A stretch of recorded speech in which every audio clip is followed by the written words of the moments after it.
Alright guys, I'm shooting this on iPhone, so I hope the wind isn't too big of an issue. But this is mulberry tree.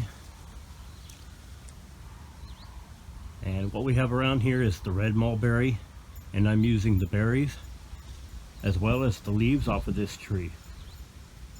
And we're going to collect one other ingredient, then we'll get going. Okay, I've got an unused planting container. Well, I guess it's not completely unused, but as you can see, we have wild mint growing in amongst all the grass. We don't plant this, it just comes up wherever, and we have a lot of it all over the property. So we're also going to take some of this because I like the flavor that it gives. Alright, as you can see, I've got me a little bit of the wild mint collected here. And I've got all this mulberry leaf in front of me. And you can see that these adult leaves are quite mature. But they've got a little bit of spotting on them.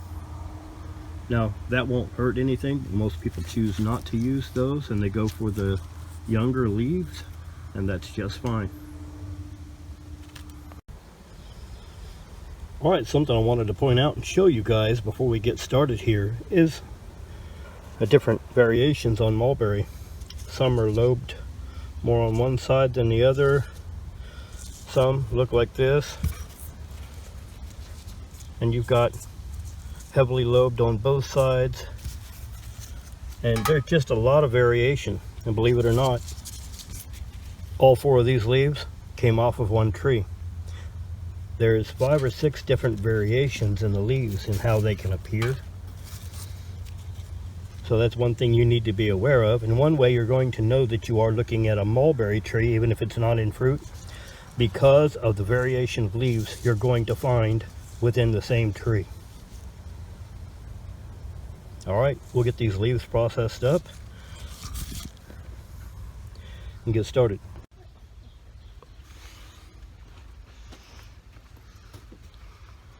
Alright guys, I know the camera's sitting a little low, but that's so you can see the table a little better. I'm not doing, I don't think, any editing. I'm just going to throw this together and get it up. So hopefully you can hear me well on audio. And anyway, what I've got is I've got all my mulberry leaves here. I've collected quite a stack of them because when I make this, I like to make it fairly strong.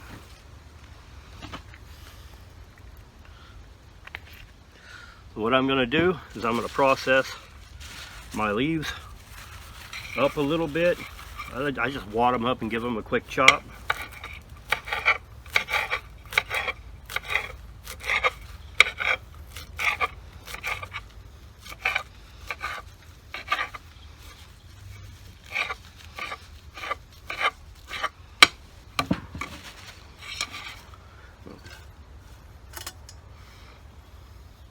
Toss them into my MSR Alpine here. Now, mulberry leaf, you'll notice when you pick the leaves, you will get a white sap on the end of the leaf. Right here, when you damage the leaf, that's basically natural liquid latex. Okay, it's part of the tree's defense mechanism. Keeps wildlife from eating the trees off the mulberry leaf, or eating the leaves off the mulberry tree, I should say. So you will see a little milky right on the end of that.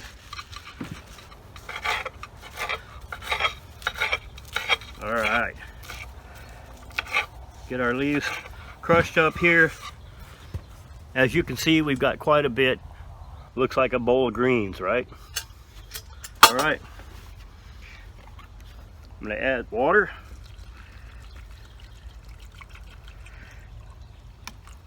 Just enough to cover the leaves. And today, I'm just going to be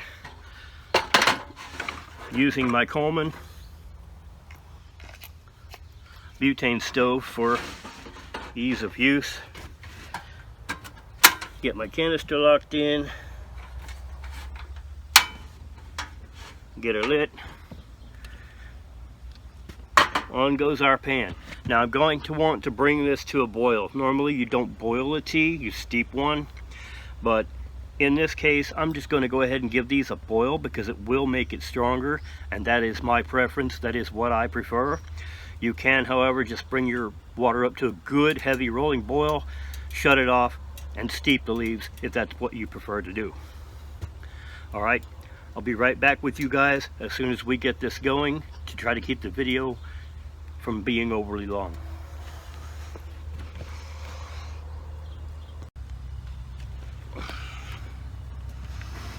All right, you know, I'd completely forgotten that I picked the mint, the wild mint. Now I like to add this. You don't have to, but if you can find wild mint to throw in with your mulberry, I like the flavor it gives it. So I'm going to just use the entire plant, stems and all, and I'm just going to rip the mint up and I'm going to drop it in with my mulberry leaf. Like I said, this is completely optional. Wow, really pungent. So it's not going to take a whole lot to give you a mint flavor. And also it should be noted that once I get all this made and I get it pictured up, if you can stay out of it, which I have a hard time with, the longer it sits, the better it tastes. If you put it in the refrigerator and leave it overnight, by the next day, it's going to taste phenomenal, okay? It's going to be great, fresh, but it's going to be even better the next day.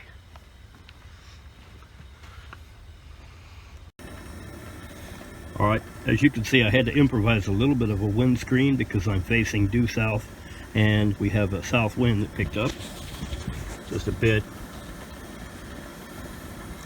But I got my seagull on here and you could probably hear the boil now. Get my lid off of here. There we go. Yep, she's starting to boil nicely. Now this is what I want. Like I said, you can probably steep this, but I like to give it a full boil with the greens, with the leaves and the mint actually in the soup, and give it a really good boil so I leach the nutrients and the chlorophyll and stuff like that out of this. Let me pull this aside. Hopefully you can see, look at the green. Look at the color of that. It's beautiful. Tastes wonderful. So anyways, we'll let this reduce a little more. We'll let this boil up a little more, and then we'll get to the making.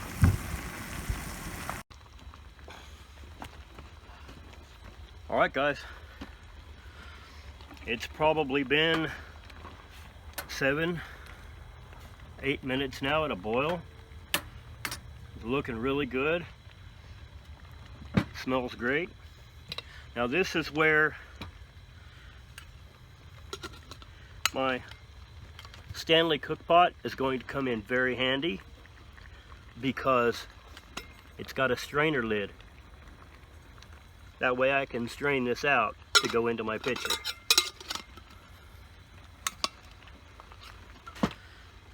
All right.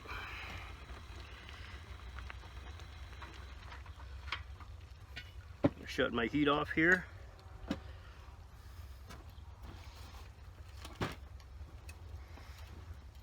Grab me a leather glove because I'm going to need some heat protection for this part.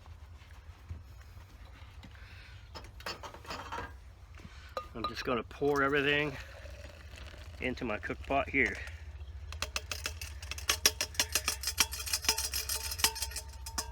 So one purchase I'm really glad that I made is this MSR Seagull stainless steel 1.1 liter.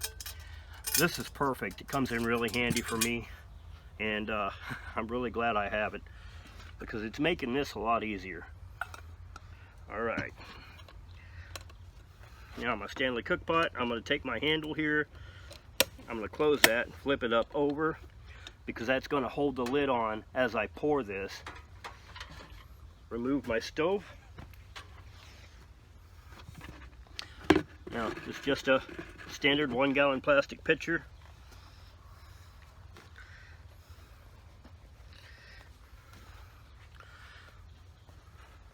Throw on some gloves since my cook pot is now going to be hotter than hell.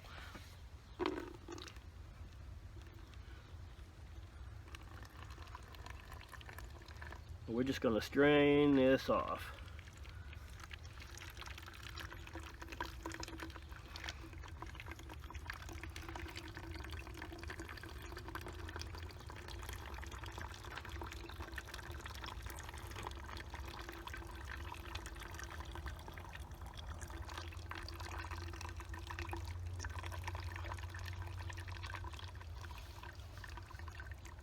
See how that Stanley pot just holds that lid on and catches everything. So I'm able to make herbal tea out of anything that I pick up in the wild that I want to make herbal tea out of. And I am able to pull that off without making a mess and ending up with a bunch of stuff floating in my tea.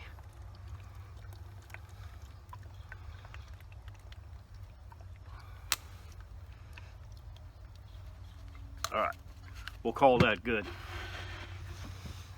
Alright, I'm going to let this cool down now for the final phase, and I'll get right back to you.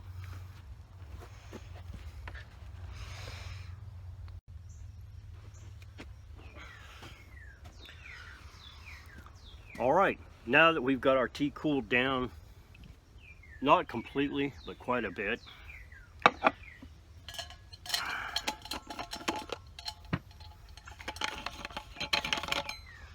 because I wanted to add ice, okay? I wanted to do it cold, and I don't want all my ice to melt immediately.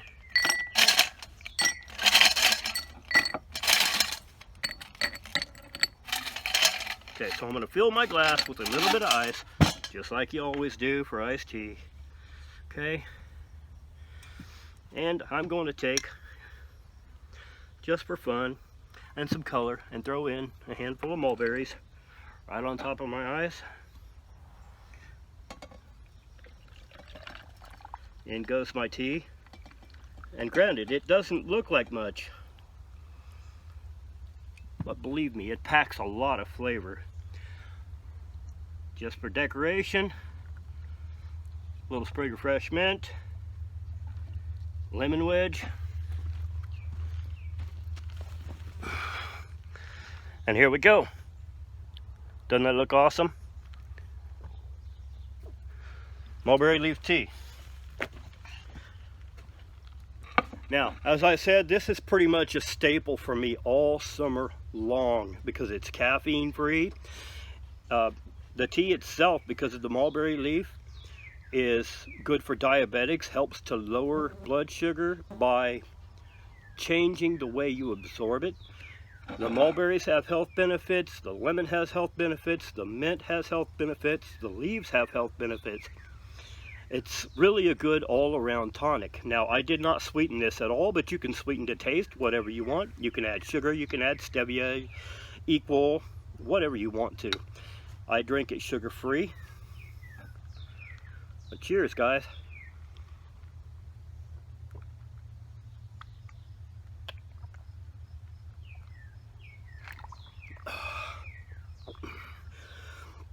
That's great stuff. The temperature's already up in the 90s here today. It's hot. I've been hot all day, so this is just fantastic. Reach in here and eat a mulberry. I look forward to the mulberries every year. They're highly nutritious. You would think they're not really good for you being diabetic, because I am. But because of other things that I do, my overall numbers stay pretty good, even though I eat things like this occasionally. Well, that's a lie. I eat mulberries every single day. I love them. And while they're in season, I put them in salads, and I put them, as you see, in drinks and things like that. But anyway, if you've never tried it, guys, you really need to. You can omit the lemon if you want. You can omit the mint if you want. Just to taste, however you want to do it. Be creative. Anything you want to do. But I highly suggest giving it a try. Thank you guys a lot for watching. And for those of you who are watching on my YouTube channel, which presumably most, or if not all of you are, don't forget to like and subscribe if you haven't yet. Hit the notification bell so you get notifications for my future videos. And I'll get another video out to you guys as soon as I can. Thank you very, very much for your views and your support. Drop comments down below if you have questions to ask me. Drop those down below as well. I will answer. All right. Thank you very much, guys. I'm going to enjoy the rest of this. Y'all have a great day.